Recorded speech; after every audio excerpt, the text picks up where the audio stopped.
The Flatirons in Boulder, Colorado are one of the most photographed mountains in the United States and draw visitors from all over the world. I lived in Boulder for 13 years. I could see the Flatirons from my bedroom window and only recently hiked the Flatirons with one of my sons. I'll explain why this iconic landmark captivates so many visitors and why you need to hike the Flatirons. First, please understand that parking for the Flatirons in Boulder can be challenging, especially on weekends and during summer months. Chautauqua Park, a popular trailhead, has limited parking and requires a parking fee. I'd recommend taking the free Park to Park shuttle that's available on summer weekends and holidays, and this offers a stress-free alternative to driving and paying for parking. These huge red Flatirons were named for the resemblance to flatirons, metal pieces that were heated and used to press clothes by the pioneer women in the 19th century. The Flatirons were formed during the uplift of today's mountains around 70 million years ago. The uplift tilted the rock layers downward and eastward, leaving today's 50-degree angled Flatirons. The features of the Flatiron are a major part of the appeal, with its red rust hue and striking formation, making it a favorite among photographers. This area is also rich in biodiversity with a variety of flora calling the Flatiron home. The first thing you need to decide is where you want to hike. All the hikes begin at the Chautauqua parking lot near the ranger station. The green route here is the easiest. It's called the Chautauqua Trail. Dogs are allowed as long as they're leashed, and it's a pretty simple hike. The blue is actually a little bit more difficult. This one's called the first and second Flatiron Trail. You actually get up and can touch the Flatirons. It's actually a much more rewarding hike. If you're in decent shape, I actually recommend the first and second Flatiron Access Trail. This takes you right through the different Flatirons all the way up to the top. It's a very fun and enjoyable hike. The Flatiron's history is as fascinating as its appearance. It was formed millions of years ago, and its distinctive shape is a result of millions of years of erosion.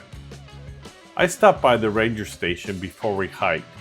I found the rangers to be very knowledgeable and friendly and gave us additional information on the hike as well as the history of the area. If you have time, I recommend stopping by the ranger station. Also know as you hike that there's plenty of good signage so you're not going to get lost. Everywhere it shows what trail you're on, it shows this is where you're at, and then you can look at the trail and decide if you want to continue with that trail or if you want to go and take a different trail. As we made our way to the summit, we saw lots of hikers. I'd say 20% of the people had dogs. On our way up the mountain, we crisscrossed these large boulder fields. It was really beautiful, and I'm curious as to where all these boulders came from.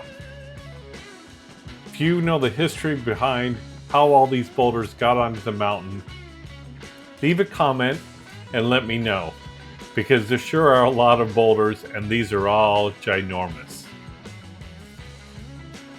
Alternatively, if you have a way to estimate the number of boulders in this boulder field, I'd be interested in knowing how many boulders you think there are. Leave me a comment. When we got to the bottom of the Flatirons, my son, who likes going to climbing gyms, climbed up some of these a little ways. He was careful to not go up so far that if he were to fall, he wanted to make sure he would not get hurt. I really encourage you, and if you don't have the right climbing equipment, to not climb up these Flatirons. People really can get hurt and even killed.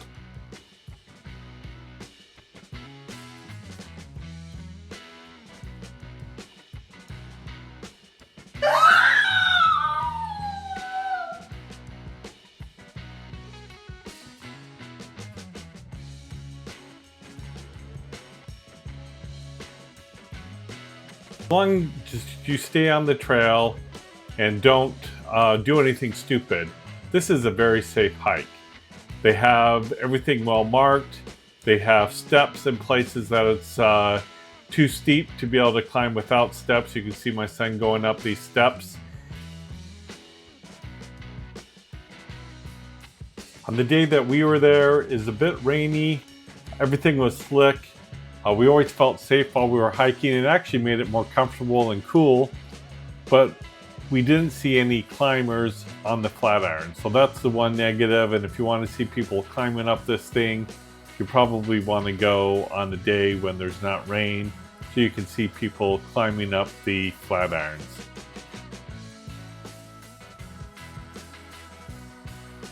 Now don't be a sissy by looking at these pictures. This really is a pretty simple hike. Walk the Flatiron loop. I can assure you it's only uphill half the way. The other half the way is downhill. So just go for it.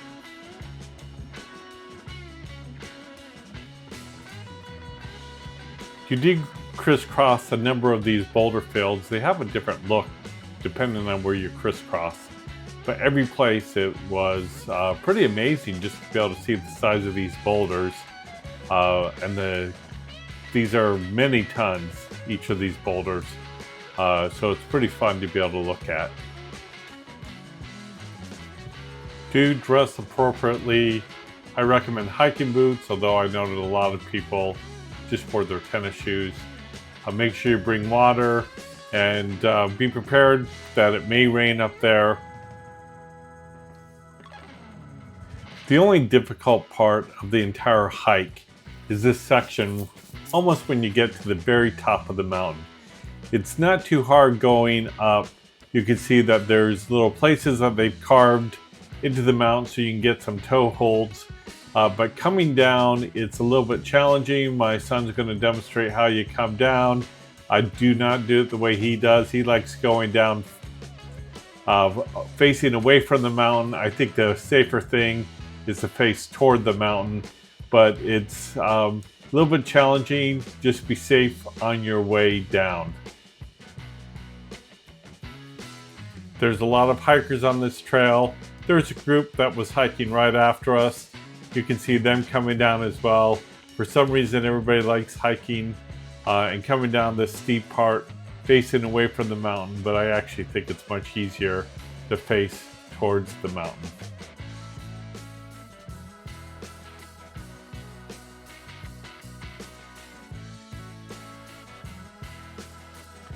After we got to the top, it's time to come back down. You just follow the same path going down. And if you want to do the loop, which we did, go ahead and follow the loop. That way you don't see the same things twice.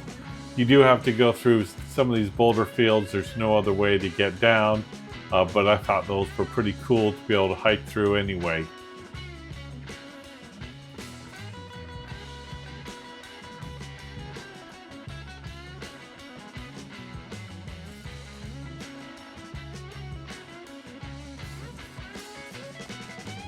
Also started to warm up, which meant the fog lifted.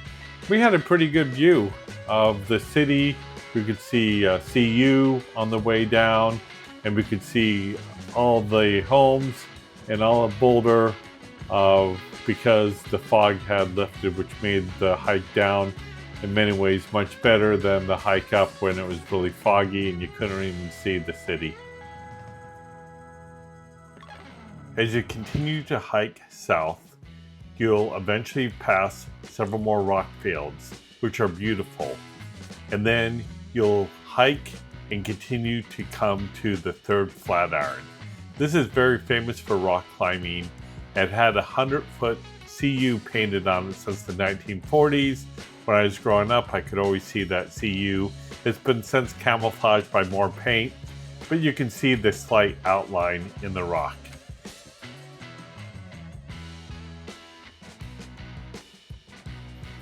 When you're done looking at the third Flatiron, you start heading downhill as you continue to follow the loop. It becomes much easier here as you're all downhill. As I promised earlier, only half of the hike is uphill. This is the easy half path as you continue to go downhill. As you can see here, it's still very rocky, so you need to be careful about your where you step, but it's a fun hike as you go downhill.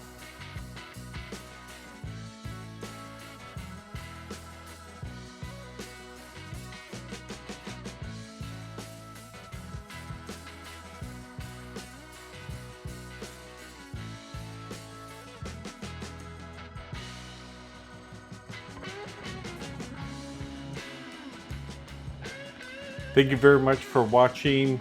Please consider subscribing to watch more travel videos. Most of my travel is international, so if you're interested in that, subscribe and watch the videos. Thank you.